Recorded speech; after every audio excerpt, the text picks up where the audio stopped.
ভাবুন তো, আপনি দিব্যি ঘুমাচ্ছেন, হঠাৎ বিকট শব্দে ঘুম ভেঙে গেল। রাগটা নিশ্চয়ই উঠবে, কিন্তু সেই রাগ যদি হয় মেরু ভাল্লুকের, তাহলে জরিমানাটাও হতে পারে ভয়ঙ্কর। নরওয়েতে ঠিক এমনই কাণ্ড ঘটিয়ে এখন গুনতে হচ্ছে প্রায় 6.5 লাখ টাকা।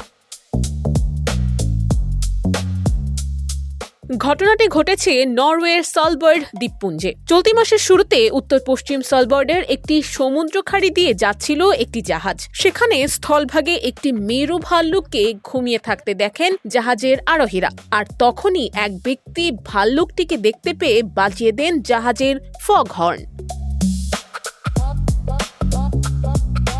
ফলাফল, গভীর ঘুমে থাকা মেরু ভাল্লুকটির ঘুম ভেঙে যায়। বিরক্ত ভাল্লুকটি পরে অন্য জায়গায় চলে যায়।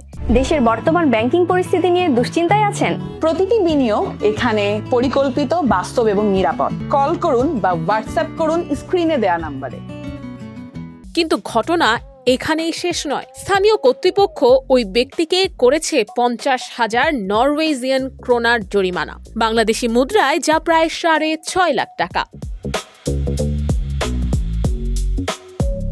সলবার্ডের পরিবেশ আইন অনুযায়ী অপ্রয়োজনে মেরু ভাল্লুককে বিরক্ত করা, তাদের দৃষ্টি আকর্ষণের চেষ্টা কিংবা তাড়া করা নিষিদ্ধ। কারণ 1972 সাল থেকেই সলবার্ডে মেরু ভাল্লুক সংরক্ষিত প্রজাতি। 2015 সালের বৈজ্ঞানিক জরিপে এই দ্বীপপুঞ্জে প্রায় 250টি মেরু ভাল্লুক পাওয়া গিয়েছিল। আর এমন ঘটনা সলবার্ডে এই প্রথম নয়। 2024 সালে একটি ওয়ালরাসের খুব কাছে যাওয়ায় এক পর্যটককে জরিমানা করা হয়েছিল 11,500 ক্রোনার। অর্থাৎ সলবার্ডে বন্যপ্রাণীর শান্তিতে ব্যাঘাত ঘটালে সরি বললেই কিন্তু পার পাওয়া যাবে না, গুনতে হবে জরিমানাও। নুসরাত অনন্যা, ডেস্ক রিপোর্ট, এদিন।